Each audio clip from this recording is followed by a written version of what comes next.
Hello, everyone, and welcome to Sonic Comic Chaos. I'm your host, Silver1, and joining me, as always, is my co-host, Ian Waffles. Ian, say hi. Hello. And we are back. It's been a while. You know, my life exploded. The debt collector finally found me. I thought Russia was safe. Turns out it is not. That guy is good at his job. So I had to get that sorted out. Now you're back in the true motherland, the good old U.S. of A. Oh, of course. Where debt is never a problem. Where debt's never a problem. And you know what you definitely won't go into debt for? Buying comic books. So hey, that's what we're here to talk about. That's true. And no, it's actually very not true. But you ever heard that? Let's just go off the rails immediately. You know what? We're back, folks. This is what you're here for. Do you know that Nicolas Cage has, like, I don't know if he still does this, but for a while he just in like a cycle of selling and rebuying his comic book collection? No, like, what is that? How does that? What does that even do? He'd go bankrupt because he'd like be too busy, like, I don't know, snorting coke or whatever it is Nicolas Cage does, and then he'd be like, oh shit, I guess I need to sell my copy of Action Comics #1. But then he'd like make more money from doing, like, I don't know, National Treasure 5 or whatever movies he does, and then he'd like buy it back. Like, I feel like I've heard of him doing this a couple times, and you know, that's how I paid off my debt. Is I sold my copy of IDW's Sonic the Hedgehog #69. What happens in that issue? Well, we'll find out after our world famous segment, Ian Ace Read Your Comments. Hopefully all the people who left these comments are still alive. Heck yeah. But yeah, so starting off from, you guys couldn't have made your names easier during the hiatus, could you have? From, oh no wait, okay, I got this. OP Acoustic Kitty. So the way it's cased, the OP is capitalized and nothing else is. So I was reading as like, oh, Pakowsticky, like, no, but no, okay, OP Acoustic Kitty. That's much easier.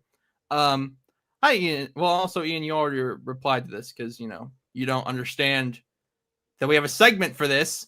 True. Hi Ian and Ace. I remember in a recent episode you teased reviewing Archie's Mega Man series when you're finished with Preboot Sonic. Is this still on the table? I'd love to hear more people talk about it. Wishing you well. Yeah. I mean, unless something horrible happens, I think that would be fun. I think that would also allow us an opportunity. Like, we could do that, but we could also, you know, talk a lot about like IDW Sonic alongside it. And if we wanted to go back, if there were any older Archie stories that maybe you guys wanted to hear us talk about, or for whatever reason we haven't talked about all the ones that we'd like to talk about by then, we could do that too alongside it. And I think it would, yeah. So no, I very much want to look at those Mega Man comics. I'm very curious, especially based on what I glanced upon when we did Worlds Unite. I am interested about what those comics are about. Oh yeah, they're great. They're some of Flynn's best work, I would say, especially like later Mega Man. So I would highly recommend it. Yeah. Yeah, I already have a name picked out for the podcast, but I'm not going to say it on air because I don't want anyone to steal it. From Thomas Davis 1340. Hey guys, totally random comment, but I've been listening to the podcast from the beginning recently, and something from an early episode a few years ago caught my interest. It's in the Total Eclipse episode. You guys talk about how there was a really dumb theory going around about how Maria might not have existed and that Shadow's memories were fake. Well, it's actually not a theory. It was heavily implied at one point. In Essay 2, Gerald straight up says that he implanted fake memories in Shadow before he was shot. Now, were those fake memories about Maria? Who knows? But at the time, that was the case. In fact, in Sonic X, it was not even implied that Maria might have been fake. She just was. Shadow had fake memories that whole time. In Shadow 2005, it was never even confirmed that Shadow knew Maria either, just that she did exist. It was really until Shadow Generations that we now know that Shadow did know Maria. Anyway, long weird tangent over. Great episode. Really funny stuff, this one. I just didn't know where else to leave that comment, lol. I think this was on the Image one, but you know what? All of our episodes are really funny, so I don't even need to check it. Heck yeah. Good comment. Yeah. Thank you for the comment. Yeah. Well, we can thank Sonic X Shadow Generations for killing that awful theory, or I guess awful canon thing, and burying it in the dirt because it sucks. What do you dislike about it? Because what's the point? Like, it just feels like complication for complication's sake, right? Like, there's nothing wrong with. Yeah, go ahead. There's nothing wrong with, like, Shadow had a friend, she died, and now he's sad and he wants to avenge her. Why do we need to throw in the? Oh, first of all, it lessens the emotional impact of SA2. Like, actually, it was all fit. Like, it could not lessen it if you actually took the time to have him dwell on that and go like, oh well, what am I doing anything for? Like what is my purpose? Even more so, because the one thing I knew for sure I don't even know, but they didn't do that, and they've never done that, and they never will do that. So now it's just like, oh, we just took a part of his backstory and we just plucked it out. I don't know. It's just lame. I don't like it. No, I mean, that makes sense. My only defense for it, because I quite like the idea. SA2 just doesn't really obviously execute in a way that I find very compelling. But the idea of it is actually quite interesting, which is that the whole point of SA2 is about what's real and what's fake. Obviously, you have the faker comment between Sonic and Shadow, them being confused. You have the idea of like Sonic can use the emeralds, no problem, but Shadow kind of is not able to use them very well at the end. And the big one, obviously, is that Sonic is able to use a fake Chaos Emerald to do Chaos Control, whereas Shadow needs a real Chaos Emerald to be able to do that. So the idea of like Shadow is this like artificial being, but he's able to do Chaos Control no problem. Meanwhile, Sonic is this free individual, this completely like, just organic creature, and he's able to do Chaos Control even with a fake Emerald because that's just something that is innate to him. So the idea by the end of the story of being like, hey, are even the things that you fight for, are they real? And ultimately he says, well, it doesn't matter if they're real. I believe they're real. So they're real to me, even if they're fake. That is a really, really, really fucking cool idea. And then obviously by the end, when they say like, well, who was Shadow? And it's like, well, he was who he was. He was a brave hedgehog who just sacrificed his life for the world, even if it wasn't even for someone who existed. So there is something very compelling and cool about that ties into the themes of the game of what's real and what's fake, and whether that even matters at the end of the day. So yeah, I think it's really cool. I just think it's mostly only done well in Sonic X. And the Sonic X adaptation of SA2 like fucking sucks until the final episode. But that final episode really does like hammer in all these ideas in very compelling and interesting ways. So I do like the idea, but I definitely agree that in the context of SA2, they don't really go into those things in a compelling enough way to really make it worth it being like, well, I don't know, just make it that it's a dead friend. That just kind of makes it more palatable. So yeah, there you go. Yeah. That's the thing. Everything you just said sounds cool, but that's not really like in the game though. So yeah, well, it's the same. It's the same reason, by the way, that I thought this was hilarious. Where I watched a video being like, "Here's why Shadow and Maria is less compelling in Sonic Movie 3 because in the game, Maria is suffering from an illness, whereas in the movie she's not." I'm like, actually, that's a lie. In the game, she's not suffering from an illness. That's in a guidebook. Yeah. That is not said in the game. That's not real until they make it real later. So no, we are not going to backtrack and be like, oh man, in this very emotional scene where they establish she's sick. She's not sick. She's just some girl. Yeah, man. But yeah. SA2 is a very fascinating beast. I think the writer literally said he was like, I would give up an arm and a leg to put like some scenes back into that game. Ooh. Well, now so he very much, yeah. So I'm guessing they'd just be more Shadow scenes. But yeah, I mean, regardless, thank you for the comment. Thank you for the kind words. Also, speaking on what you said, man, Sonic Movie 3 is so good when Jim Carrey isn't on screen. Like, well, thankfully he'll be back next time to save that movie. You also see those rumors that's like, even though Sonic Movie 3 will deal heavily with time travel, Silver is not planned to appear in it. It's like, well, fucking, why don't you just piss directly on me, Paramount? I'm right here. You might as well just do it. Like, he'll be the after credits scene, no question. Well, when you say he's not in the movie, I assume that means the after credit scene too. No, I just assume people are stupid. They're not putting Zavok. I hope not. Okay.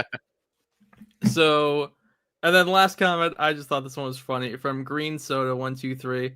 So my question is, what Archie Sonic character would you smoke weed with? Personally, I would like to smoke weed with Mammoth Mogul or Walter Nogus because both of them just need to chill out and understand life, man. Now I don't smoke weed. I'm not, and this is not me going like, hello, no, officer, I promise I don't. No, I don't drink either. I'm very boring. Yeah, me too.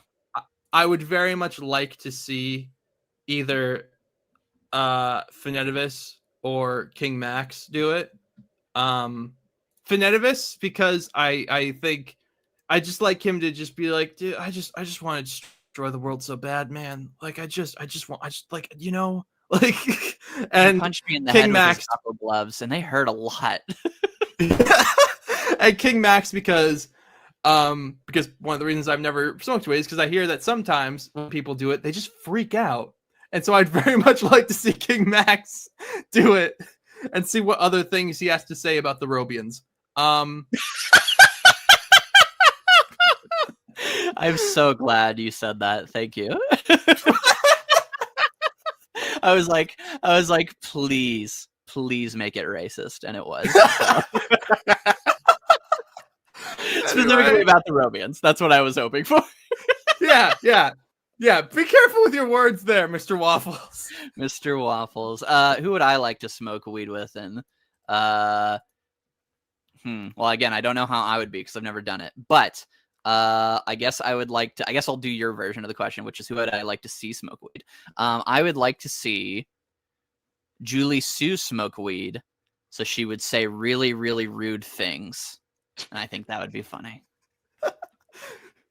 Yeah, I think that I just wanted to be really mean to me. I think that would be hot, funny. I think that'd be funny. Yeah, that's true. I should have specified. There you go. That's my answer.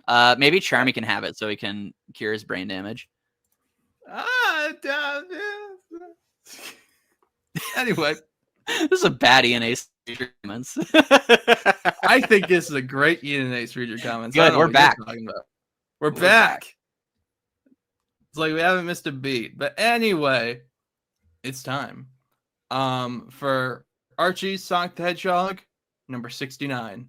I had all this time to think of like a funny 69 joke, and nothing has come to me. So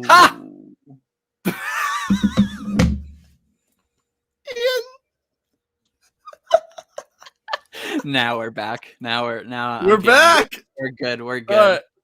Anyway, let's jump into IDW Sonic the Hedgehog number 60. Anyway, so okay, but I guess before we get into this, we should do a bit of preamble. So this is the Riders arc of IDW Sonic. Allegedly. Which I think is so interesting because when did issue 69 come out? When did they start? Do you remember when this was? No, not off the top of my head. What's do you have a general point that needs the date or? Oh, just that the people working on this would have known Crossworlds was coming. Oh, yes. Yeah. But we didn't know Crossworlds was coming by this point. Like, I think I remember even like seeing this at the time and being like, yeah, it's really weird that they're doing all this Rider stuff when like that's a dead brand or like that's like a dead sub brand. But no, yeah, so it's back. Cool. Yeah. So I think that's one of the few times they've really taken advantage of this like cross brand stuff, like you know, the having like the comics and the games and the movies all going at once. Yeah, they're getting a little better at that as it goes, because like you had the Year of Shadow, obviously, which was a very big deal. And then now kind of like this, so cool stuff. And yeah, you had the Year of Shadow where you had like the movie and you had Sonic X Shadow Generations, you had that Shadow one. Oh no, but anyway, yeah, so so the Rider stuff fun. So we open. Well, let's see if it's fun. I don't know if it's fun. Do you know if it's fun, Ian? Yeah. But we're not going to tell you. Yeah, we won't tell you though. Yeah. Because you have to listen to the podcast. What am I doing, Ian? How far are we into this recording? Oh God, 15 minutes in. 50 minutes in. That would be funny. That would be hilarious. All right, anyway, what happens in the fucking story? Okay. 69. I'll tell you, there's no 69ing in here. Haha. There we go. Anyway, so we open up, and they just throw us right into the action. They're doing a Grand Prix, with this fucking... like sex. This is never gonna fucking start. I'm sorry, audience. Okay, go. So you can do the recap. You can. No, it's fine. You remember there was this fucking guy. There's Clutch. He was doing stuff with the restoration. Remember how he had that big plan where he's like, I need Knuckles off of Angel Island so I can go to Restoration HQ and make a deal with Jewel. Yeah. So he did that, and He so did that. the Restoration and his company Clean Sweep are doing a Grand Prix where people are gonna race for charity.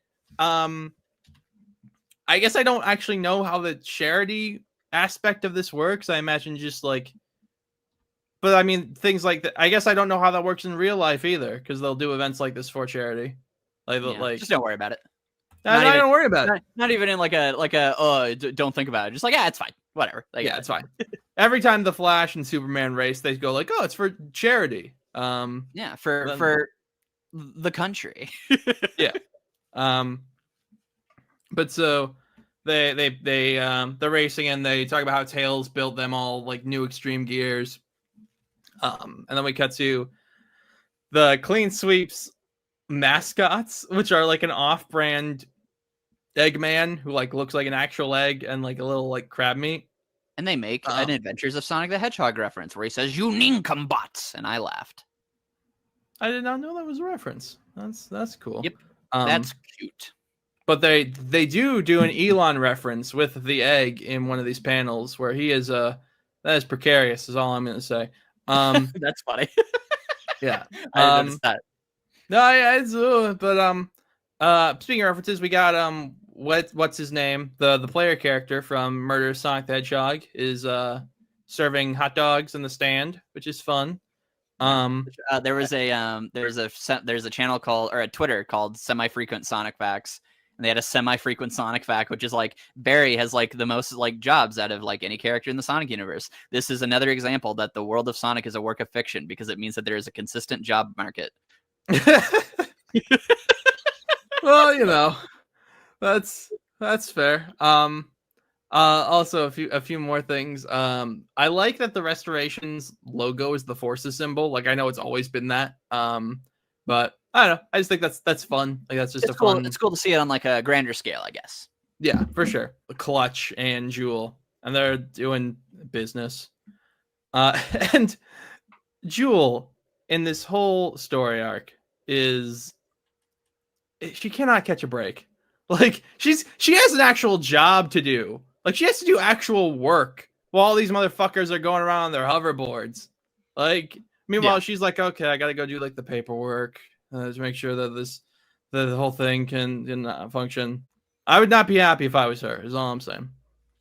But I agree. Then we get back to the race, and so when do we get to the point where Sonic's board just like fucking explodes?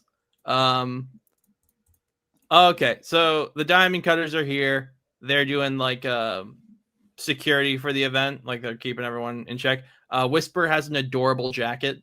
I love this jacket that they put on her. Oh yeah, I love all their riders, I guess, equivalent gear. Yeah, it's fun. Okay, no, Amy's board goes off first, and then everyone's board. Sonic, Tails, and Amy, they're all like a team, I guess. I don't know if these are team-based. They don't really explain the rules. But yeah, so they all go haywire, which leads to our heroes being disqualified. But then what I neglected to mention was that at the beginning of the issue, we see that Surge and Kit are also participating in the Grand Prix. Well, why would those little rascals do that? Well, let's go back. So they got told to by their boss. That's about it. Who's their boss? It's Clutch. Whoa. Also, I like Surge having her hair down. It looks cute. I don't know. I will say, so I have a thought on this kind of a setup here, which is that, so I was someone who really liked the kind of like the send-off Surge and Kit got. Obviously, I knew they were coming back. But they leave that story in a really like kind of dour state. Like Surge is passed out. Kit is like, fuck you, we're leaving. We hate everything. And I do just think it's kind of lame that one, you know, she comes back the way before. But then two, it's just the idea of Clutch just being like, hey, you want some food, bro? and then now they're working with him. I don't know. I wish there was a little more to their return, is all I'll say. I know we mentioned that before, but just kind of it's a thing for Surge going forward, where I'm just kind of like, I feel like if I just had a little more, I could be more engaged with her story. But, we'll see what happens. Continue. Yeah, I see what you're saying, but also I'm just kind of like, just be good, guys. Like, I don't know, like, so much of what they do with Surge and Kit is just torture porn, like, when they first show up. Like, so I'm just like, just be friends with the Sonic characters. Like, you guys need friends. Just be friends. Like, Yeah. Which I get, like, you don't you can't exactly create a lot of compelling stories if everyone just is nice and is friends. I don't know. But yeah, so they're there. I think, were they the ones that set off the boards, or was that I think she has like a little device, right? Yeah, she has like a little button that because they're like, also we should talk about some of the extreme gear designs, because Surge has like a bike, which is pretty cool. I will say it was kind of disappointing that they didn't have the bikes in Cross Worlds. But I digress. So yeah, she has maybe they'll make you pay to have it in the game later on. Oh. Yeah, I think Sonic's just got his one from Riders. The Diamond Cutters, they're all rocking these like scooter things. I don't know. It's fun. A lot of this arc it's very stylistically interesting. Like, for some of the problems I'll express later, it's got aura. For sure. Yeah, so then we cut to afterwards where the Sonic heroes are just sulking. Tails especially, because again, he built the fucking things and then they blew up. But then Dr. Robotnik shows up in like a trench coat and a hat. And this might be my new favorite look for Eggman ever. Like, I love the way he just rocks up. Like, I love Eggman in this story. I think with Eggman nowadays, you just have to take everything in a vacuum, because it's like, yeah, because like if you look at this in the context of this man spread a robot plague like a month ago in universe time, then this doesn't make any sense. But if it's just like, oh, he's just a wacky evil scientist, then his contributions to this are pretty fun. Which is that basically he shows up and he's like, look, I don't like that this guy just goes up and like picks up my trash and then like uses it for stuff. It's weird. I don't like it. And then we cut to the egg base where Cubot has a body pillow. Indeed. Why does he have that, Ian? I don't know. He's expressing himself.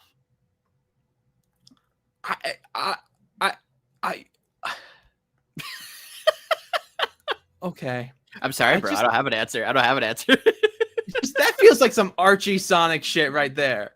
That does feel like Archie Sonic shit. Like, he just has a body. Like, that's just a body pillow. They just put a body pillow in this, and Cubot has it. Like, I don't know, man. But why though? Yeah, that's kind of my thing. But anyway, so Eggman's basically like, oh yeah, I've been in a creative slump, but then I saw that commercial and how he steals my shit, and I had this idea, so I made you a new extreme gear so that you can go and fuck up his shit. So Sonic, you can go and do the race and distract them, while Tails and Amy are gonna go and spend like a week up in this fucking ship, like trying to find some answers. Yeah, it's a long time. We'll get to it. But yeah, then Sonic's like, okay, and then he does it. So yeah, first issue, pretty fun. I think it's not quite here, but I think my biggest problem with this arc that we're gonna get to, it's very decompressed. What do you mean? It's just so long, and I feel like it didn't need to be this long. Yeah, for sure. But we'll maybe get more into that in future issues, including IDW Sonic the Hedgehog number 70. I don't know. I like this cover. The cover kind of replicates the writer's art style. But who's this mysterious figure that we see on the cover? It's a mystery. Yeah, I don't know. We are on our A game today, folks. I know. But so climax way too early. What? Continue. But so Sonic, he transforms, and this is a Kamen Rider reference. Like Evan Stanley's even said that the Phantom Rider, as it's called, where Sonic transforms into this like armored form, is like a Kamen Rider reference. And he looks super cool. The design. Yeah. Oh, the design's perfect. The transformation is pretty cool. Again, it's another very like Tokusatsu-esque thing where he hits the device and it goes all around him. Yeah, the design's super sick. I was curious because for those of you who don't know in the audience, I'm actually a big fan of Kamen Rider and Tokusatsu. And Evan Stanley said on Twitter, she was like, "Yeah, I gave the artist, like I sent them some Kamen Rider designs, so like for inspiration, and then let them kind of build off of that. So like they designed this." And I was looking to see if I could find like any particular like inspirations. Nah, it's just kind of a general vibe. Also, am I crazy or does he kind of look like Mega Man? No, I can see the resemblance. Yeah, it's mostly the shoes. I don't think that was intentional though, but yeah. No, I don't think so. But the shoes, like the octagonal, like red and blue, like very much gave me Mega Man vibes. But I gotta say, I really love when the Phantom Rider shows up because he's a dick. Like he is so much more fun as the Phantom Rider than he's been in the entire other 69 issues of this comic. Because the plan is the plan that the Sonic heroes have is that Sonic's going to transform into the Phantom Rider and he's just gonna go onto the racetrack and just like fuck up some stuff. So that way the security comes and so Tails and Amy can sneak on board their like the restoration / clean sweep airship to see what's going on. So he jumps in, he like grabs Omochao by the camera. He's like, it's very WWE. Like, listen here, everyone, I'm coming to SummerSlam and I'm calling you out, Jet the Hawk. It's also interesting because he has a black voice bubble, so assumably he has some sort of like distortion on his voice. How did you read him, Ian? Did you? Because for me, it was just kind of like an echoey like voice, I imagined. But how did you like hear it in your head when you read it? Yeah, I guess I didn't really think of it too much. Yeah, mostly just kind of the way you described it. So that is my riveting commentary. Of course. But yeah, so he's blowing through. Security comes. Tails and Amy sneak on board. And then he just kind of wrecks shit until Surge shows up and tries to like clean his clock. And what's interesting is they have a scene where she punches him really hard in the face with like an electricity punch, and his mask opens up, and you see like part of his face. But then he just like runs away, and Surge doesn't go like, was that fucking Sonic the Hedgehog? Like, so I'm not sure what the plan was of that. Like, it looks cool. Like the way he like covers his face as he like runs away kind of looks cool. But other than that, I don't know why this scene was here. Well, no. Okay, no. I know exactly what it is because her exposing his face makes it so he like has to run away.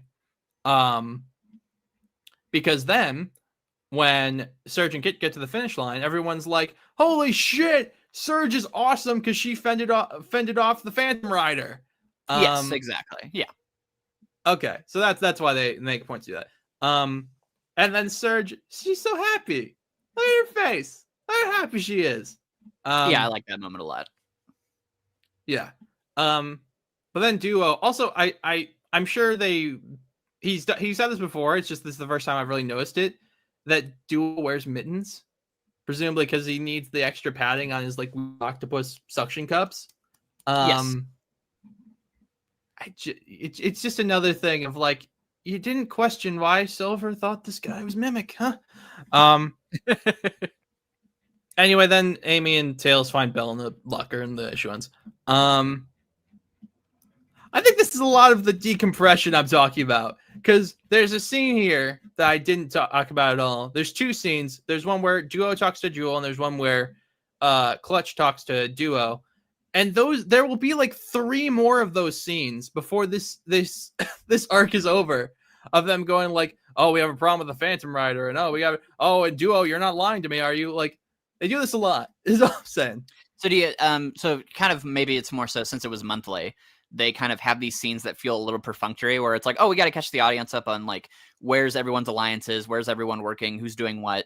And it just kind of feels like it just sort of pads out the time. Not even pads out the time, it just wastes the time. Where it's like, oh, you could have made this way denser, you know?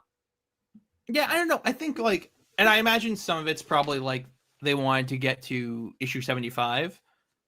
I'm sure. Like, oh, I don't know. Just because you might be right, but at the same time, like no one reads comics like that anymore. No one's also, like, wait, there's a recap at the start. There's a recap at the start. But yeah, so. Also, issue 71. They find Belle in the locker on the skyship. They free her, and there's a scene where, so the way they find her is that Belle's hand got detached and it was like going to find help, but so Tails reattaches it. But for a second I thought he was like kissing her hand in this panel. Oh, and I was like, damn, Tails getting fresh here. He's like, heck yeah, finally. Oh no, Tails, she's made of wood. You're gonna get splinters. Wood. Oh boy. But yeah, you don't think about that often. She's made of fucking wood. How would that work? Made of wood. She's really creatively built, as they bring up. Where it's like, oh, you're made of wood. How? So. Well, it'd have to be treated wood, because I was thinking about because the thing I was thinking about is like wood rots. Like, but it'd have to be like treated, so I'm sure, and also like robotic built or so. I'm sure Eggman can figure it out. No, I'm sure. Well, technically, he wasn't Eggman at the time, but I'm just being an asshole by saying that. So, anyway, by the way, this issue is kind of where I'll have most of my thoughts. So, if we want to finish the recap, I think then I'll start to have like more things to say. Because for now, it's like you said, we're just kind of like, and then this happens, and like a few interesting things happen, and then this happens. So yeah. That's why I've been kind of quiet. No problem, but yeah. So I'm just looking at my notes. Yeah, the Phantom Rider design fucks so hard. That's pretty true. Okay, yeah. So they free her, and we cut back, and there's an interesting part. So they do the next round of the Extreme Gear games or whatever, and the Phantom Rider shows up, and there's a panel where the Babylon Rogues, their mouths like open bigger than their heads. Yeah. And it made me very confused because very One Piece. I'm not sure if they're meant to be like yelling at him, if they're like aghast at what they're seeing. I don't know.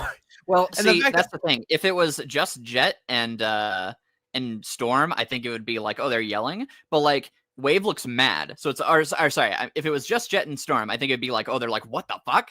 But then you have Wave, who's like really upset. So it's like, are they yelling? Yeah.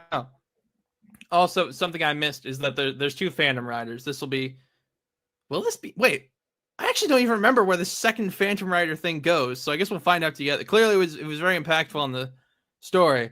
Was it Mimic who does? It doesn't matter. Anyway. It's Mimic who pretends so that he can cause more problems, basically. Yeah. Okay. So Mimic pretends to be the Phantom Rider, and he shows up, and he like fucks up a bunch of riders. He like throws balls at them and knocks them off their things. And then he pretends to be Surge so that Whisper will get upset.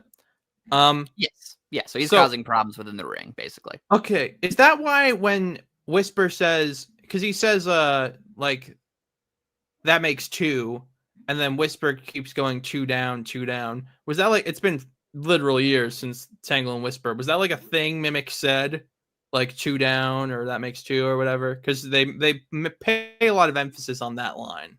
I don't know. Yeah, I'm guessing it has something to do with it.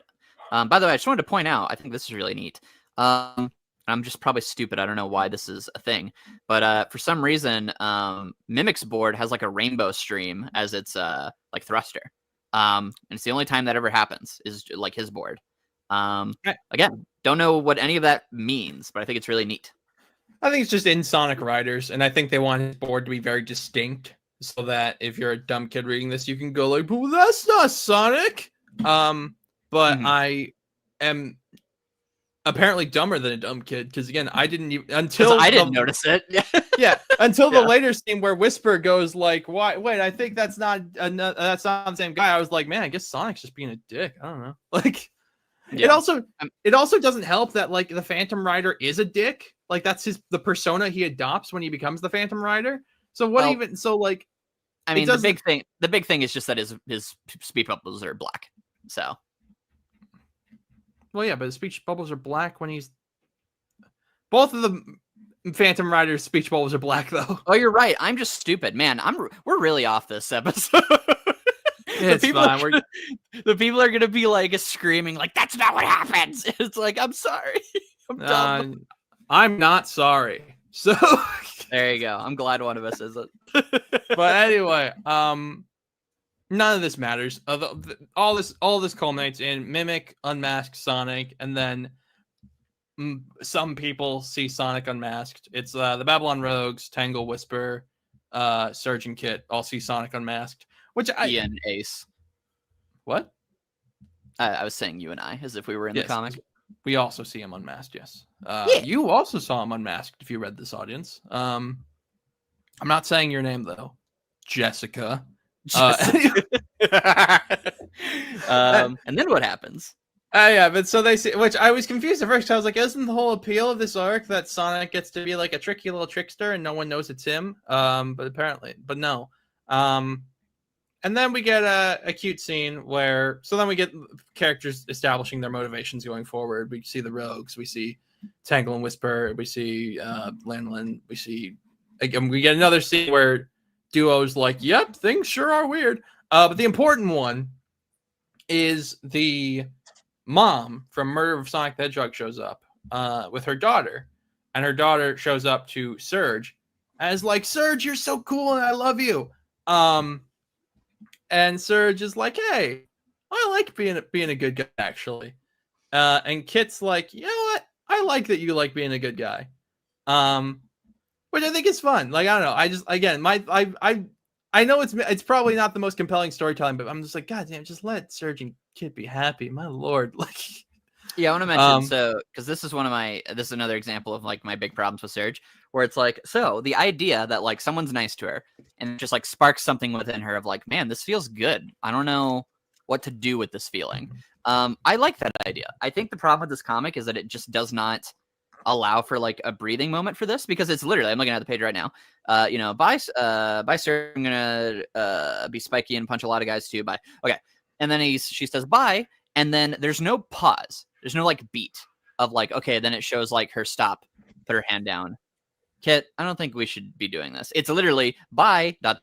Kit, I don't think we should be doing this. Like there's not a moment to like see the dots connecting in her brain, I feel like. And sure, you could maybe think it's the bye, bye ... But again, this is a visual medium. When you literally just have bye, Kit, I don't think we should be doing this right next to each other. It just feels like it's just a snap, and that means that I'm not in the moment feeling that shift happen in her brain, the 2 and 2 clicking together, because ideally the idea she's like, bye, Kit, I don't think we should do this. And you're like, you feel that. And I think that's just like my big problem with this is like, I like the idea of Surge becoming good, but I just don't think it's like told in a way that I find to be compelling. It feels rushed because it's literally the same 2 panels at the bottom of a page squished together. And then he goes, well, I don't understand, but like, that's what you want to do. I guess that's what you want to do. Anyway, let's leave. And then we just cut to something else. It's like, oh, well, cool. Yeah, but I do like the idea though, that Kit is kind of a sociopath. like Kit could not care less about saving the world, but he's like, I don't mind his motivation. I just mean like, it's like, okay, then Kit agrees and we move on. Like just the storytelling pacing of that, but no, I totally agree with you. Yeah. Like him being a little psych was fun. No, but I like the idea that like his motivation is just like, he's just like, I've had one person in this world who has ever taken care of me, and it's Surge. And if Surge and like, I've never seen Surge happy until like 10 minutes ago. So I just want us to keep doing this thing that makes her happy. Like, I don't know. I think that's compelling motivation. Again, just this arc has so much bullshit in it. It's my problem. Like, I don't care about Lanolin. I don't care about like the Babylon Rogues are fun, but like whatever. I don't really care about any of the Diamond Cutter stuff. I sure as fuck do not care about Mimic. Yeah. Like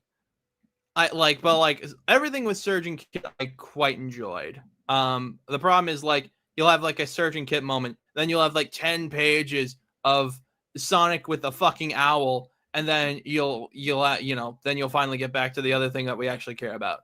I don't know. But anyway, and then Tangle and Whisper are like, hey, the Phantom Riders are different people actually. And they're like, well, shit. Anyway, and they're pretty gay, which is cute. Anything else about this issue? No. All right, you said you had this issue you had thoughts on? Oh yeah. So the Surge one was the big one, and then the other one is mostly just, I guess, talking about the Babylon Rogues in general, which is that they're just kind of here. They're just kind of hanging out, but they're not really doing anything that fun, I don't think. Like them just being like, wait a minute, that's not Sonic. That makes me mad. I'm just like, okay, cool. And ultimately, it does come together of them helping out, which we won't go into specifics yet. But them helping out and kind of doing that. But I don't know. It just really does feel like it's like, oh, it's a writer's arc. It's like, yeah, but is it though? If the Babylon Rogues are like literally like their role narratively in the story is that, hey, even like some random bad guys we know can help out sometimes. Like that's like their role is like, oh, like those guys, they're bad, but they can help.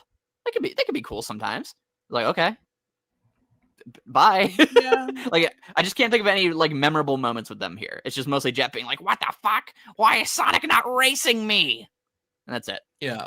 Well, there are two memorable moments I can think of, both of which final issue.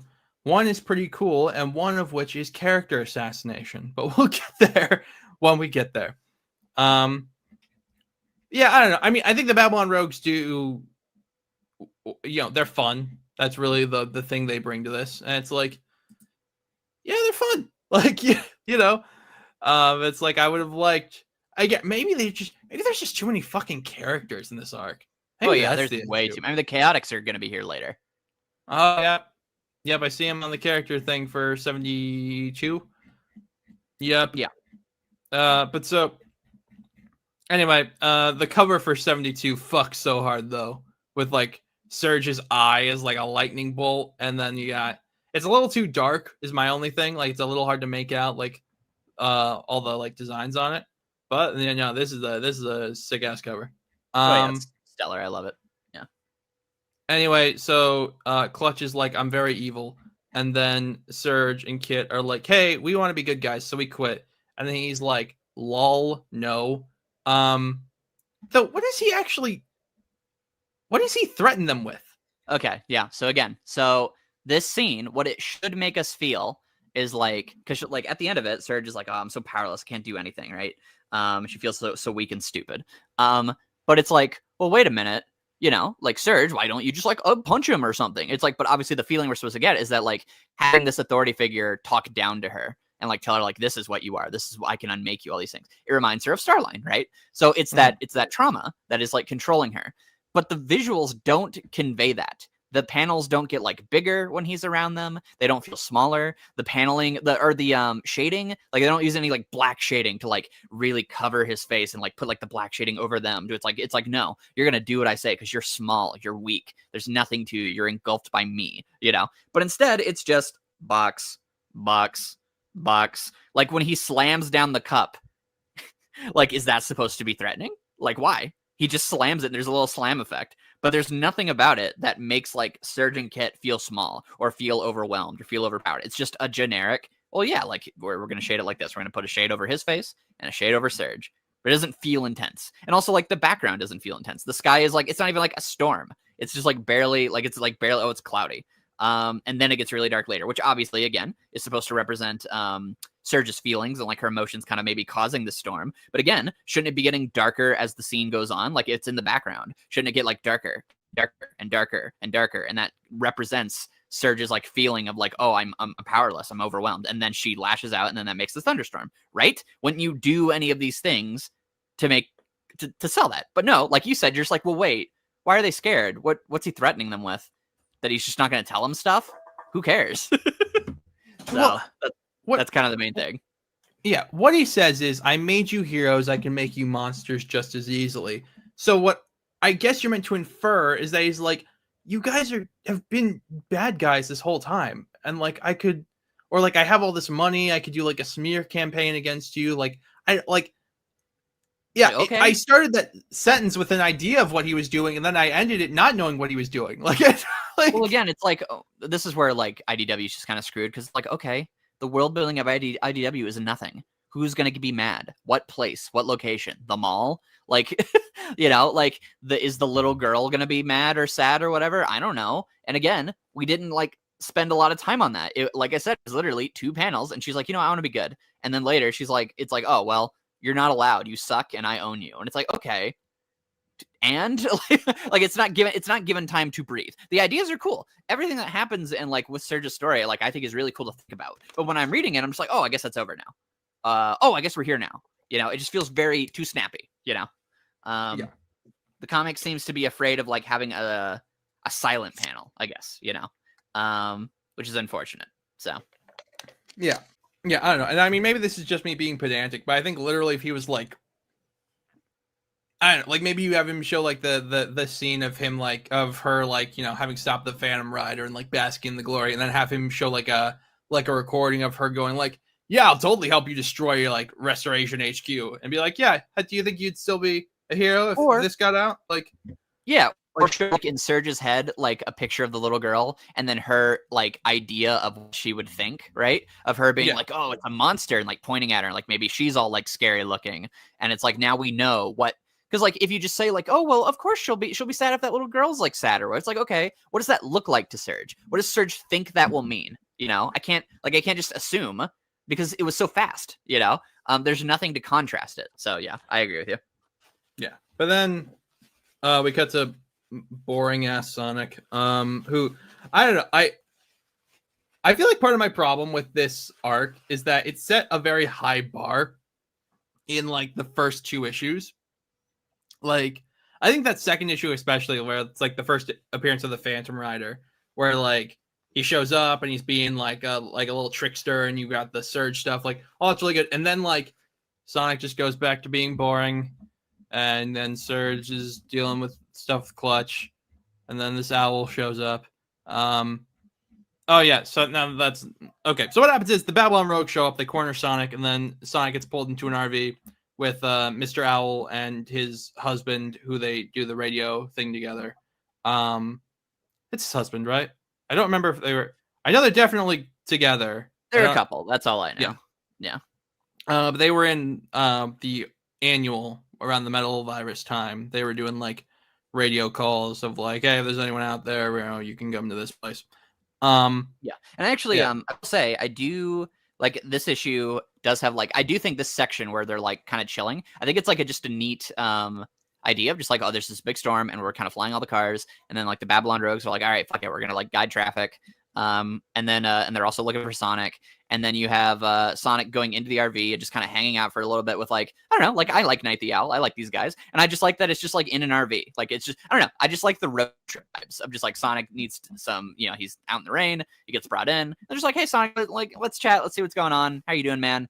And then we just kind of move on. Like, I don't know, it felt very cozy. I did like it. So it's not bad. Like, no, you're right. I definitely can understand, like, with everything else kind of being padded, it kind of can feel like, okay, more of hanging out, But I thought this particular instance I enjoyed. So I like this. The guy who's driving with the chain Razdek, I can't remember his name.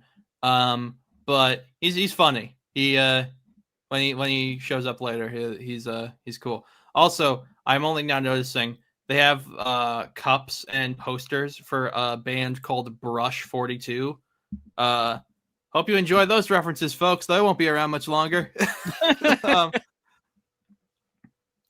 is actually really cool because one of the posters they have is of like 2 cars racing, and I think I know there's a Crush 40 album that has a cover of like 2 cars racing. I don't remember which one though.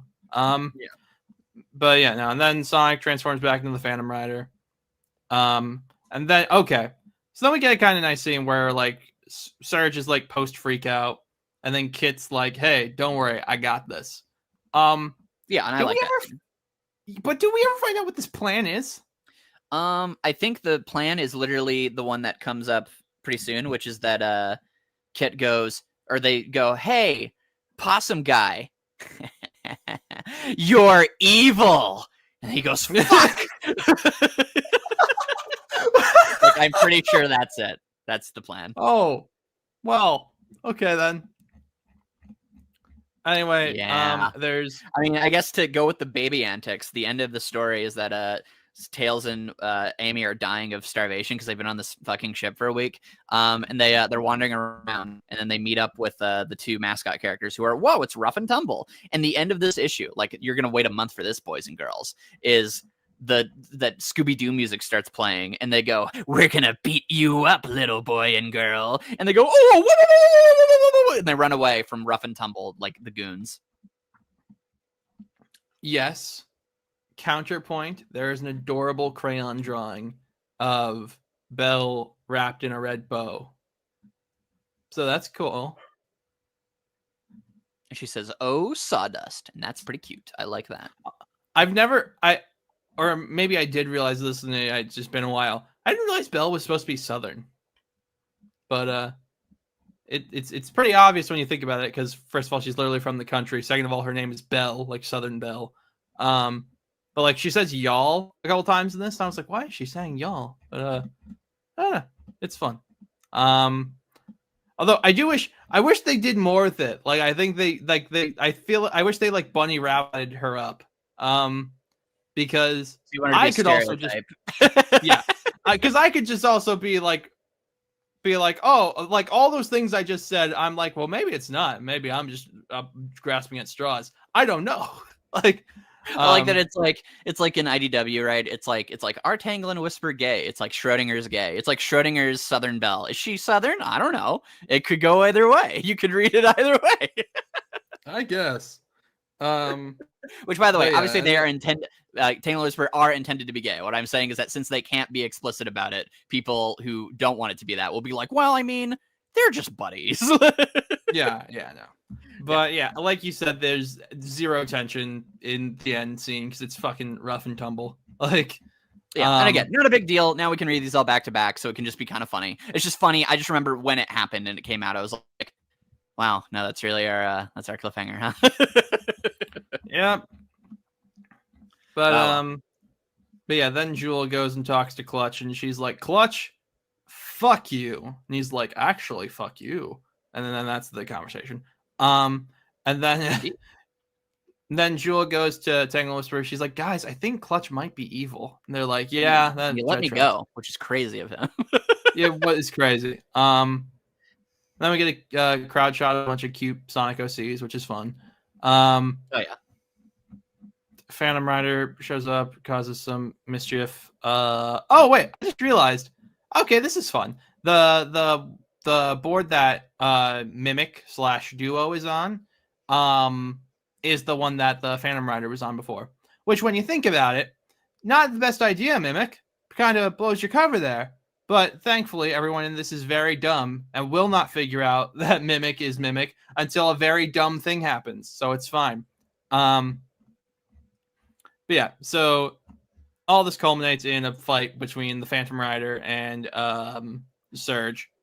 And what's really cool is so Sonic goes to do like a big he does a rider kick, which is exactly what it sounds like, audience. In Kamen Rider, the finishing move in most seasons is a big kick.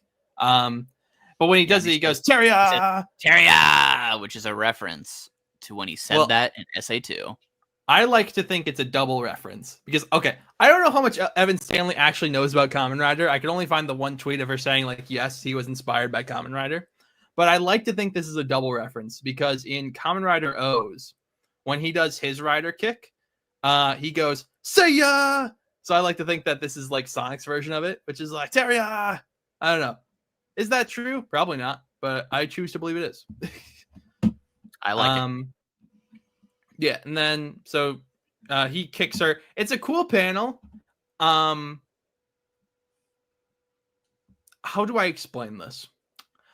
I feel like this panel would make more sense in animation because as it is, it's the impact is just weird because you're like, wait, so he kicked her, but he's also flying past her with his leg fully outstretched.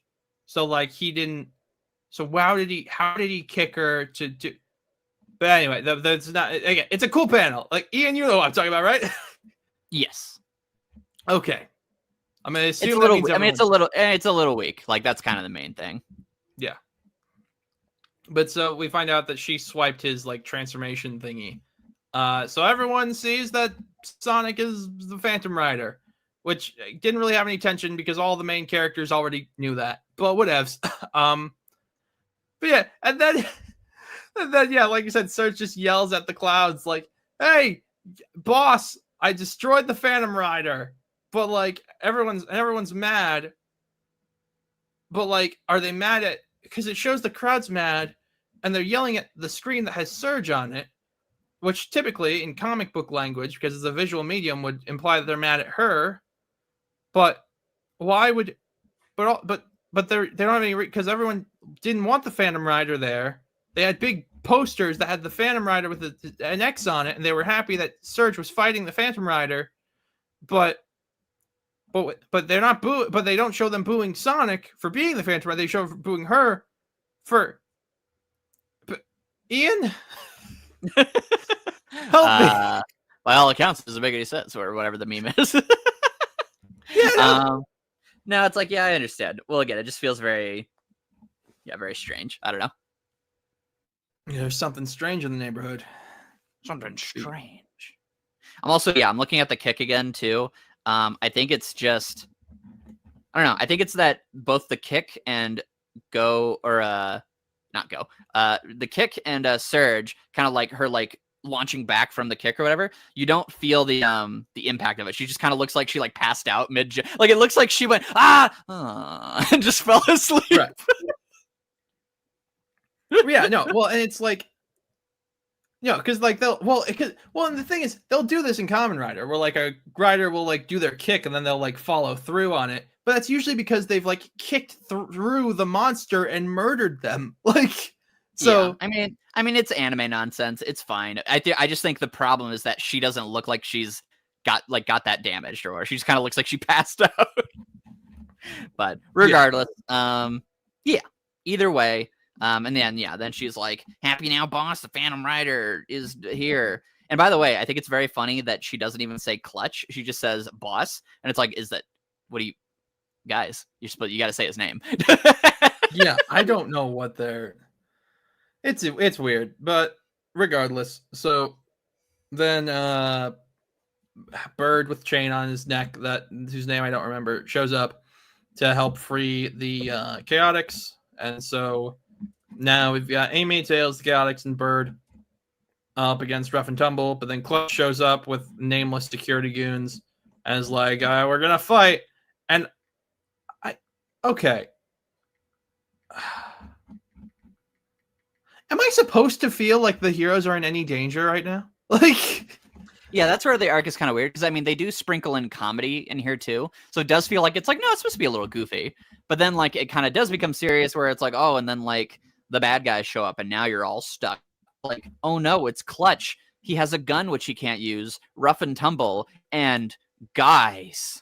Oh, no. You know?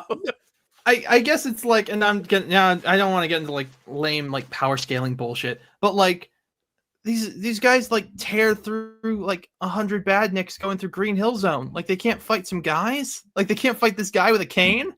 Like, well, again, so it's all about like, because again, people will be like, whatever, can't you just have fun? It's like, well, okay, if Shadow the Hedgehog if his first scene is like when he saves Eggman or whatever from the Egg Walker, if instead a Motobug showed up.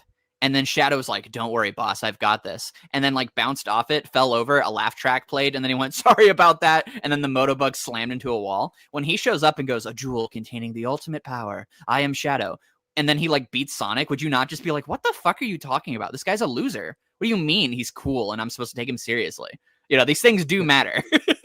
And so from what I've seen of Clutch, he's a joke. And from what I've seen of these goons, they're just dudes. So who cares? And from what I've seen of Clutch and Tumble, Rough and Tumble, is that they're mooks. So like we're just surrounded by mooks. Who cares? Just beat them up. Yeah. Yeah, no, I just don't feel any tension there. Like, and also as we've established, like these races have clearly been taking place over multiple days. So what have Tails and Amy been eating? Have they been taking bathroom breaks? What is happening? So to be good faith, I think what it's supposed to be is that the storm happened, but that's not like happening overnight. It's just that a storm happened, so it got dark. But I think we're like moving from place to place within like the span of like 2 days, but like within 24 hours. I think that's the idea.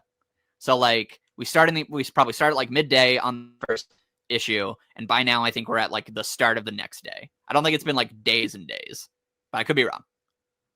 I guess, but that's my good faith interpretation. I would genuinely, if someone does know the timeline of events, please break it down for me in the in the comments, because I would like to know. I mean, that's what it's got to be. That's the only thing that makes sense. But it's also like, it doesn't feel like that though. Like it feels like it does not feel like the races are all to be in like one day. But yeah, for sure. But whatever, this is pedantic. But anyway. There's a lot of fighting.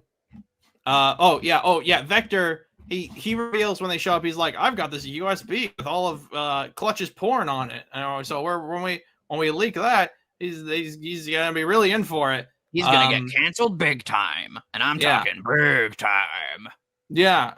And so then everyone's fighting over this USB, and then Charmy's like, quick, Owl, put the USB in the thing and show it to everyone. So then, fuck it, whatever. He's like, nothing happens in this issue. I've gotten halfway down, and all that happens is a bunch of people fight each other, and then they put the USB in a thing, and then it reveals that, like, hey, you know what? Clutch is actually bad. And then Jewel is like, well, you know what? I'm gonna then Clutch like kills the communication. He's like, well, I'm gonna escape. And then Jewel's like, well, I've set the airship to self-destruct. Not if I kill us all first. Yeah. And so then Clutch is like, well, then I'm gonna seal the exit so that way we can't leave or whatever. This is what I'm talking about. There did not need to be this many pages devoted to all this. This is nonsense. Well, and by the way, it makes Jewel look really, really stupid. That she's like, they're like, oh no, he's getting away. I'll kill everyone. Well, why does she even do that? Okay. Why does she even set the self-destruct? I guess she sets the self-destruct because all of his shit is on board. And so, including us. Like, so he's like, I'll blow up. She's like, I'll blow up all your shit. But also, like, they're over a metropolitan area. The threat later on is going to be that, like, oh, this thing's going to explode and kill a bunch of people and crash into the city. But, like, it was going to do that anyway. What's happening? Yeah. Well, and again, by the way, this means that she knew about that the ship they were on had a self-destruct sequence. So why did you trust this guy? Well, to be fair, and this is in Sonic Forces, the Restoration's like airships and a lot of their tech is repurposed Eggman tech. Okay. Which I fully believe that man builds self-destructs into all this shit. Yeah, that's fine. But yeah, so they're like on the ground, everyone's like, ah, shit.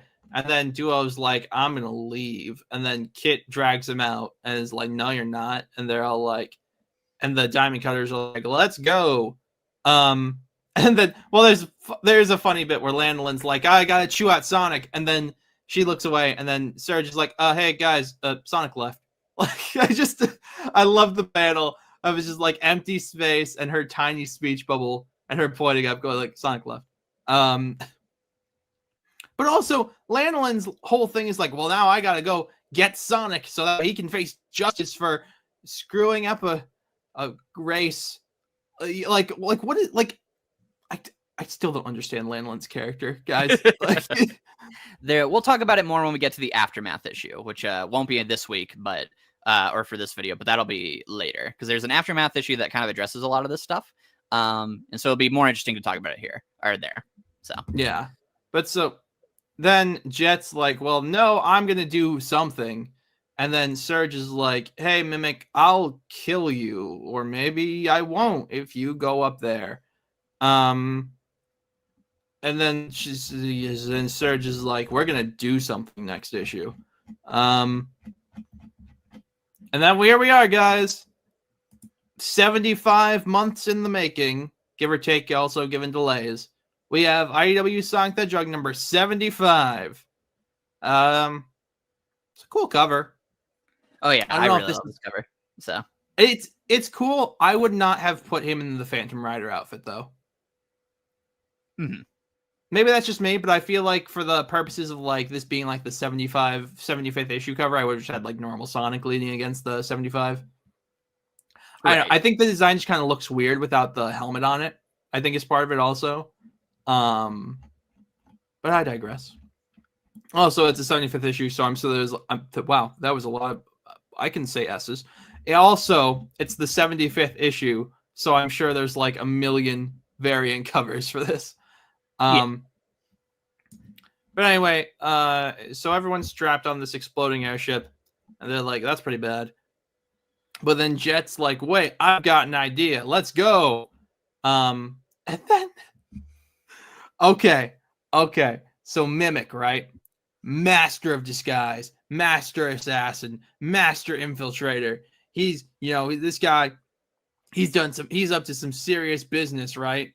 This man makes plans within plans, and he covers his tracks, and he makes sure no one can figure him out. So Ian, please tell me, after he spent all this time sowing division in the Restoration, he got them to turn on their allies. How is he finally found out for being an infiltrator, Ian? He doesn't put his phone on silent.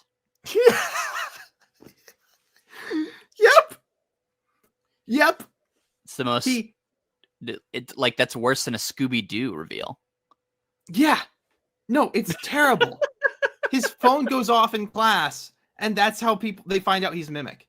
Specifically, it goes off, and they're like, Mimic, the guy who is Duo, get over here so you can help me. The evil bad guy who were you working for the whole time as Duo. Mimic, get over here. And they're like, oh my gosh, it all makes sense.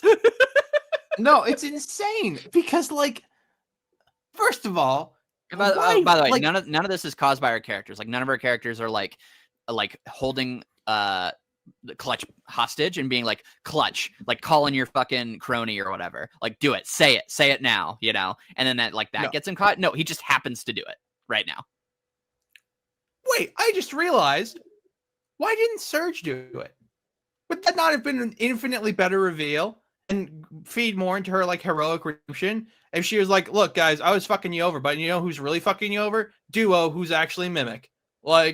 Yeah, that at least would have been something. Which would have been a thing she could have used against Clutch, and it'd be like, oh shit, Yeah, you would think it would be a character reason that this happens. By the way, I forgot to mention this earlier. So the reason that Jewel does not find out sooner that shady shit is going on is that she has headphones on. That's it. It is literally that she is doing paperwork, and they cut to her as they're running around the ship and loud things are going on. And she's just she can't hear them. And then she's like, hey, so I haven't checked my cell phone in a while. Anyone call me? And he's like, no, leave. It's like, oh, that's it.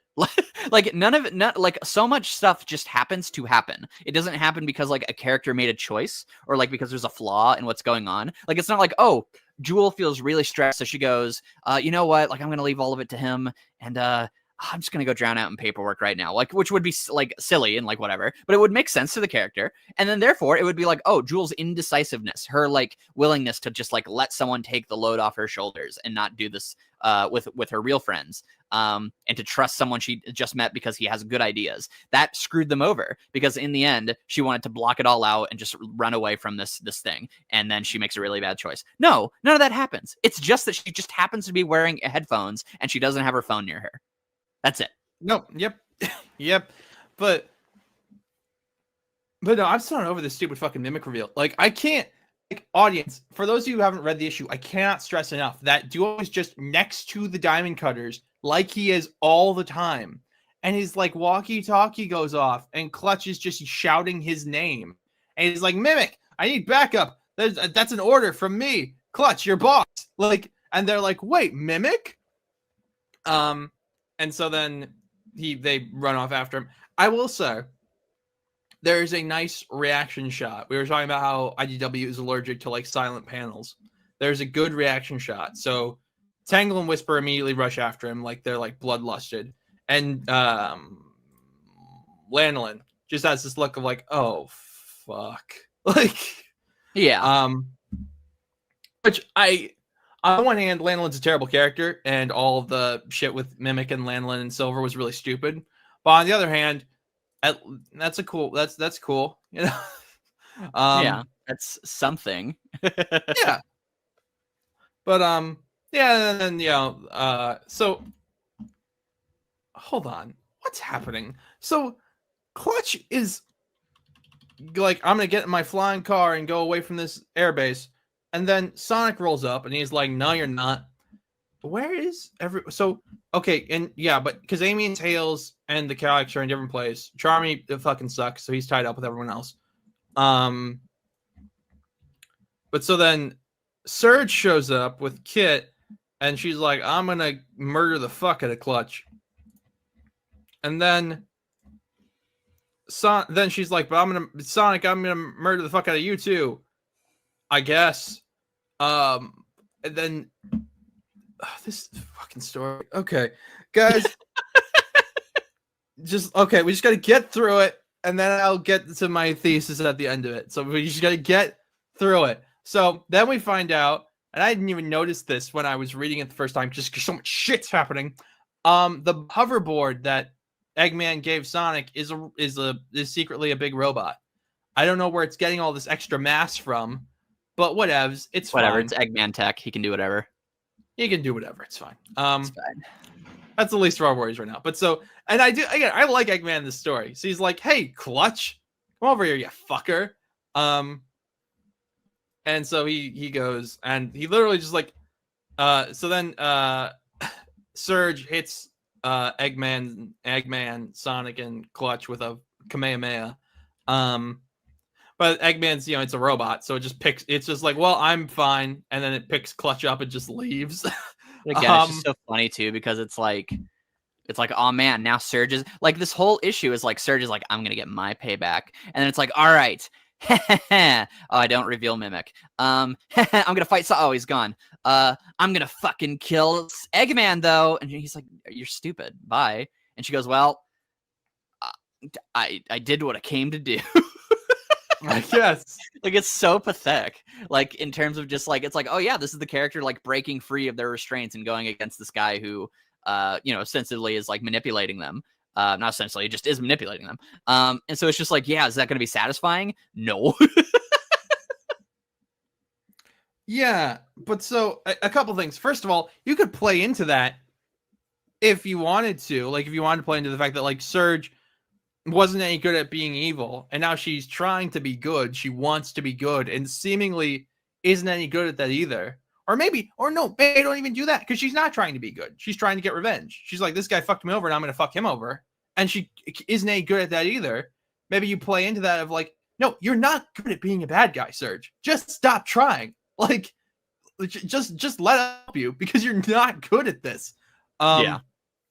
But they don't do that. They don't do anything with it. But also, so when Eggman, the robot gets up, he says like, because Surge hits him, he's like, oh, I built in a surge protector to the thing, literally.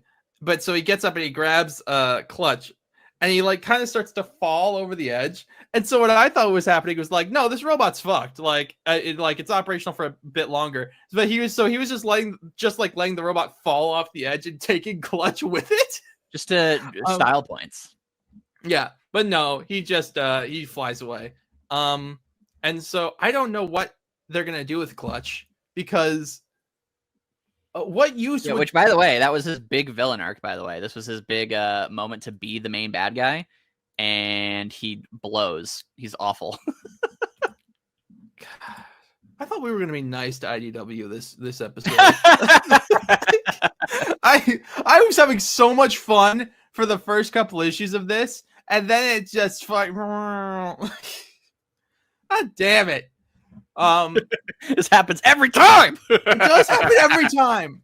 But anyway, so then I guess we'll find out what will become of Clutch, because I mean, if it were Archie, he'd roboticize him. He'd make him into some horrible abomination. But he's not. So I don't know. He's probably gonna be like, "Oh, Clutch, you're gonna work. You're in gonna the be the janitor forever."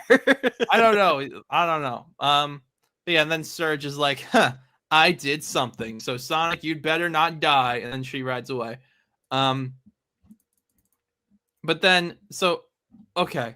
So then they're like, yeah, but the thing is still crashing into the city. And so we get a actually really cool moment where we learn that the thing that Jet was doing at the beginning of the issue was he got a bunch of civilians to go and get their flying vehicles, because everyone has flying cars in this universe, we neglected to mention. And they tied it to the ship, and they're going to pull it up and away from the city. So Jet gets a cool hero moment. And it's funny because Jet even says, like, because Sonic's like, Jet, what? And Jet goes like, we went to get around and we did all this. And then he goes, yes, you're welcome. Yeah, which is just great. Like, I love Jet in this issue until I don't. And we'll get to when I don't. I'm excited because I don't really know what you're talking about. So yeah. So, but like the fact that he's like, he's a hero and he's like showing off, like he's kind of being an asshole about it. Like, I don't know, it's fun. Yeah, that's fun. But then they're like, well also they're kind of, funnily enough, it like ties into them like guiding traffic earlier, which is kind of funny. Weren't they guiding traffic earlier? You said that, but I only remember them looking for Sonic. I didn't see them. Well, in that issue, they have like in that issue, they have like these like lights or whatever, and they start like spinning around, trying to like get everything back on course or whatever. From what I remember, anyway. I'll take your word for it. I don't want to go back and check. But yeah, so Sonic's. So they're like, okay, well, we're gonna direct it over. So their first plan. No one says like, hey, can we maybe try and get it over water or something? The first thing they jump to is, we'll just drive this thing right into Restoration HQ. It's so fucking stupid because the ocean is right there. Is the ocean right there? Don't they show, like, I'll check again. Don't they literally show like water? I don't remember, because that was my initial thing. Was like, well, obviously they're getting it. They're trying to pull it over water. But check. I don't recall seeing any shots where there was like water. Now, no, because there's a big sky shot at the start of the issue too, and there's definitely not any water here. There's clouds. Now, granted, Central City has been a reoccurring thing in this comic, and it's possible we've seen water somewhere there. But no, they're pretty consistent in all the sky shots here that there's no water. Yeah, you're right. No, okay, so there you go. Yep. But no one even says that. But I do like that instead of being like, let's put it into the forest, they're like, let's put it on a specific place in the forest. Yeah. Well, I think the idea is just like there's nowhere safe. Like, we're in a huge metropolitan area. There's nowhere we can put it. But no one even says that. No one like it would be one, like, I feel like in a scene like this, you would have a character go like, okay, well, let's try and get it to the ocean. And then you have a character go like, there's no time. Like, we're too far away from the ocean. And then they go like, okay, well, there's only one safe place to put it, and it's the ruins of Emeraldville. And it's like, well, but that's where Restoration HQ is. It's like, well, and like that's the thing. So much fucking shit is happening that Jewel goes, we can't stop the shuttle, but we'll choose where it will fall. There in the Emeraldville ruins. And I have such little connection to Restoration HQ that I didn't even realize that was where it was. So I thought they were just like, okay, let's just crash it into this abandoned city. Yeah. But then we And have again, they're like, Jewel, that'll kill a bunch of people. She's like, yeah, but it's less people because I decided to self-destruct the ship. yes, yes, yeah. If any, oh my god, I didn't even really think about that. Yeah, if anyone died here, it's entirely Jewel's fault. Okay? Why did she decide to self-destruct the ship? I don't know, especially when they like. It's just fucking Clutch. Why are you like, oh well, the only option is to kill all of us? I think it had to have been like Clutch has his salvaged stuff on this ship, so we're fucking him over. Who cares? That's right, but that's the only thing I can think of. Right. But yeah, so because like bad. it's not great. But so then so Jewel's crying, and Amy goes like, it's not empty though, and she goes, well, it's better than the city, and Sonic goes like, guys, I have super speed. You ever seen fucking X-Men Apocalypse? Want to watch me do that shit? Like, come on, like what are we doing here? So they all jump down and they go to Restoration HQ to get everyone out.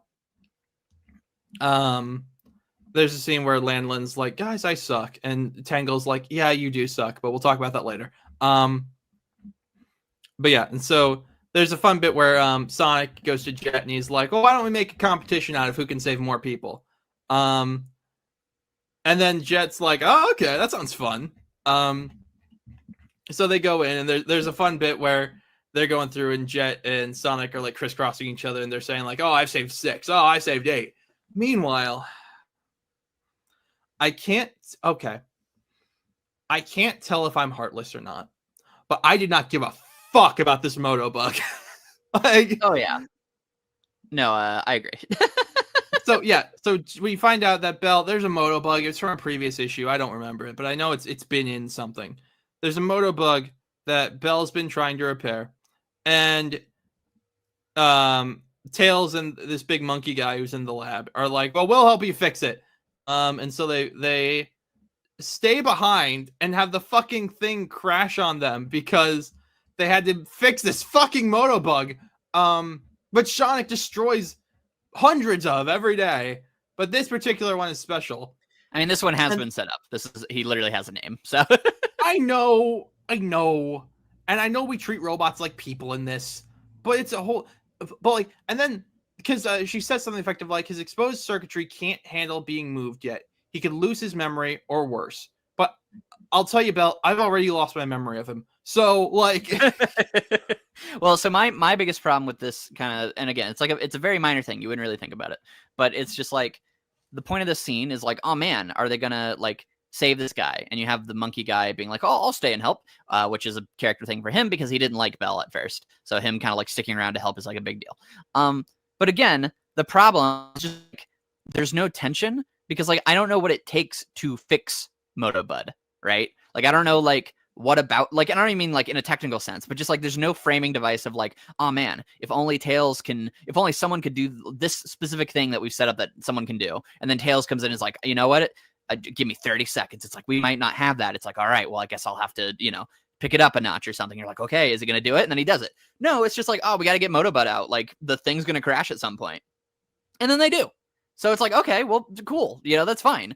Again, it's just where like the story just kind of, it doesn't sell the tension very well, I don't feel. But I don't know how you feel about that. Well, no, it doesn't. Because we don't even cut back to them until after all is said and done, I don't think. Like they say they're going to fix it, and then when next we see them, it's fixed. Like it'd be one thing if we were cutting back and forth between them, like doing science really hard and the thing coming down. But they don't even do that. Also, Silver's sister from Ghost of the Future is one of the people Sonic rescues. That's fun. That's cute. But yeah, the fucking they get all the people out, and they're like, oh, Sonic's like, okay, I think I got everyone, and then Amy's like, oh, hey, where's Tails? Or no, she doesn't. But so basically, no one says that. But what happens is Sonic's like, I think I got them all, but I'm going to take one more look just in case. And then Sonic's like, okay, well, what about you, Jet? And then Jet's like, nah. And fuck this moment. I'm just going to say it. I fucking hate this. This is the dumbest, worst, most character assassination thing you could have done to Jet in this entire story. This whole issue was all about Jet being like, hey, I'm kind of an asshole, but I will do the right thing if it needs to be done. And yes, I get he's doing it for the glory or whatever, but also he does understand like some value of like life or whatever. But then at the end, when Sonic's like, hey, do you want to at least like go look at the rubble? That's when he decides to go, nah, fuck that. And I'm sure the argument would be like, well, yeah, Jet's not Sonic the Hedgehog. He's not as heroic. So like, there's no way anyone could have survived that thing coming down. So why would he do that? Go into the fire to look for it? That's stupid. And yeah, it is stupid. But you know what? It's the same reason why people are like, well, it makes sense for Shadow to be the way he is because it makes him a more diverse character. It's like, yeah, it makes him a worse character. I don't want to read about that character. I don't want to read about miserable people. And I don't want to read about Jet where he's like, yeah, but there might be people burning alive in there, but fuck that. Like, when you've done this entire issue has been a fucking character redemption for Jet, you come back and you're like, nah, fuck that. What was the point of all this? Ian? Dang, I didn't even give it a second thought. I like the rage. I just don't, because I liked all these moments. I liked them being like, you know what, Jet's actually a pretty cool, like, Jet's kind of a dick, but he's actually a pretty cool dude. And then he's like, nah, Sonic, you go burn alive yourself in there. Like, yeah. I don't know. I don't like it. But anyway, yeah. So Sonic, he goes, he saves the stupid fucking bug and Tails and Bill and whatever. And then at the end, Jet's like, hey, Sonic, even though like you were willing to go risk your life to save people and I wasn't, I think we should race again. And Sonic's like, huh, we will. And then best friend. Yep. And then they're like, and then Jules like, shit, everything's gone. And they're like, nah, because people are alive despite your best efforts. And then they go to Tails' house and they're like, but we lost the Chaos Emerald. Dun dun dun. And then the arc ends. Yes. See you in the Shadow arc that is coming out in May. Yep. So you weren't a fan. I thought I was. I think this literally happens almost every time with IDW, where you're like, I thought this one was good, and then it falls apart. It's the IDW is the definition of fridge logic. It's the definition of like, yeah, I read it and yeah, it was fun or whatever. And then you go to the fridge and you're like, wait a moment, except our fridge is us talking about it for 2 hours on the internet. Yeah. I don't know. I think I stand by what I said. Like, this arc has a lot of good in it. I like a lot of the Surge stuff. I like some of the Surge stuff. I like about 50% of the Surge stuff. But and like there's some cool stuff. Like Charmy even gets like a fun hero moment. Like there's the Phantom Rider is cool. Again, like that first appearance where he's being kind of a show-offy asshole is cool. But again, part of the reason that's cool is because it's Sonic finally showing some fucking personality. But whatever. Yeah. But it just keeps going and things just keep happening. Like, I don't know, man. Yeah, I mean, it's just definitely a thing where it's like, I don't know if it's terrible, but it does just feel very, very sloppy. But I also wouldn't say like, oh, but it's good. I'm just like, I think it's like, if you just like passively read it, I think you'll have a good time. But I don't want to passively read it. I was interested in like, how are they going to make Clutch good? How are they going to sell the Surge storyline? And I just think a lot of it's only really good when you're thinking about it. Not when you're thinking about how it was in the issue. Because like if you're just reading it, it's like, oh yeah, and then like the fucking ship falls and now we gotta save all these people and whoa. Like you could be invested in that, right? But when you think about it and you're like, okay, but am I actually invested in it, or is it just like, I don't know how to describe this, but like when you're obviously when you're experiencing something for the first time, I think if you go in and it hasn't broke your suspension of disbelief, then everything's new. So everything does feel good because it's just a new thing that is being broadcasted into your brain, right? It's a new thing of this thing that you enjoy. And I think on that level, it doesn't really like break your immersion too often. But then when you are thinking about it, you're just like, oh, well, that's not as fun when I think about it, you know? And yeah, that's just kind of the arc in a nutshell. I don't think it's like terrible. And again, so I'm going to suggest, by the way, the Silver Race, that we do another IDW episode immediately after this one, because the issue after this one addresses a lot of the stuff that happened in this arc. And I think it's just like a really interesting discussion to have, because it kind of wraps up a lot of the Lanolin stuff, the Jewel stuff, the Bell stuff, and there's going to be a lot to talk about. So I kind of want to carry on this, energy if we can. But yeah, like they do address a lot of the complaints we have, but the way in which the fact that they kind of have to address them at all kind of just points to kind of the issues with this arc, so it kind of is what it is. Yeah, I don't know. Again, there's a lot of good in this arc. I think the fact that it's dragged out across 6 issues, one of which is double length, it does not do it any favors. Yeah, it really does feel like they are just really trying to get to that 75 part, because every time I would be skimming through the pages as we're going through, and every time I'd be like, oh yeah, so this is where the finale happens, I'd be like, oh wait, we're on 73, oh okay, and then I'd be like, oh yeah, this is where the finale, it's 74, what? It's just like, wow, this is long, and then the final issue is double length, and it doesn't feel like it's double length. No, well, and what's so weird is there's so much of this gets so dragged out, but then so many things have the resolution is so quick. This is the arc where Mimic's secret gets blown, but none of that was not addressed at all throughout this. Well, it's you don't feel anything because it's so casual, it just happens. Yeah, no one makes a point to. I don't know. It's just, I don't know. Well, and again, it's some will say, well, that's what the aftermath is for. It's yeah, but when there's a climax of that being revealed, don't you want something satisfying to happen from that? Again, wouldn't you love it if Whisper was on the ship and Duo's down there causing trouble, and Whisper has a gun to Mimic's, or not Mimic's head, clutch his head and says hey, call your dog, call Mimic. And then he does. And then there you go. And you could even set up the idea of things are going really well. He's got the walkie-talkie. He's got it on silent, and then maybe things start going crazy. And then he's like, "Oh shit, fuck!" And then he puts it in his pocket. And again, it could kind of be oh, he doesn't turn it off, right? And then character things are happening. So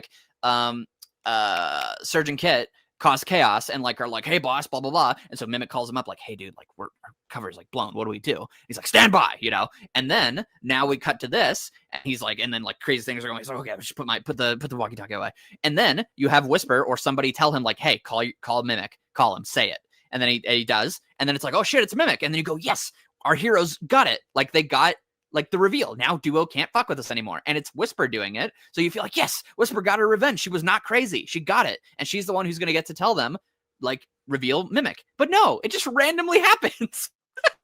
So it's a very simple thing, right? I just want my heroes to be a part of the story. And for a lot of the comic, they're not. And I think that's just kind of the big issue, So yeah, it's kind of my, the heart of my problems.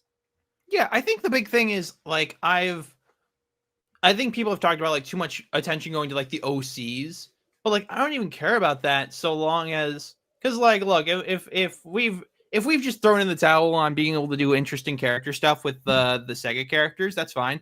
But then then I want the OCs to be the main characters, because that's where you can do meaty character stuff. Well, at the end of the day, I always fall, I would say you would agree probably, I always fall under the guiding principle for anything in art, which is okay, but if it's good, it's good. So right. Even if I'm reading a Sonic comic and I want Sonic to be the main character, if you put out a story that doesn't have Sonic be the main character and he sucks, but something else is good, then it's just good. If it's good, it's good, right? So right. I don't care if we have to focus on these OCs if they were engaging, but they're kind of not doing them any favors either, Right. I don't know. It's, yeah, I don't know. It's look, at the end of the day, I wouldn't say don't read it. It's got some fun stuff, but maybe don't do a 90-minute podcast where you pick apart all its flaws. I don't know. It's a dead bird. It's a dead bird. It's a dead bird. Thank you for watching, everybody. I am Silver Ace 01. Yeah, I think that's a good note to end on. Yeah, like we said, next time when we come back, we'll be doing issues 76 through whatever that arc is. Yeah, so like I said, Ian, plug something. I mean, plug Waffles, anything. you can find me on... Plug your phone in. What's that? I said plug your phone in. Okay. I'm Waffles. You can find me on Twitter and YouTube by the same name. I don't do anything. Thanks for having me as usual. I appreciate it. Yeah, you can find Silver Ace 01 wherever, anyway. Bye. Bye. What a depressing end.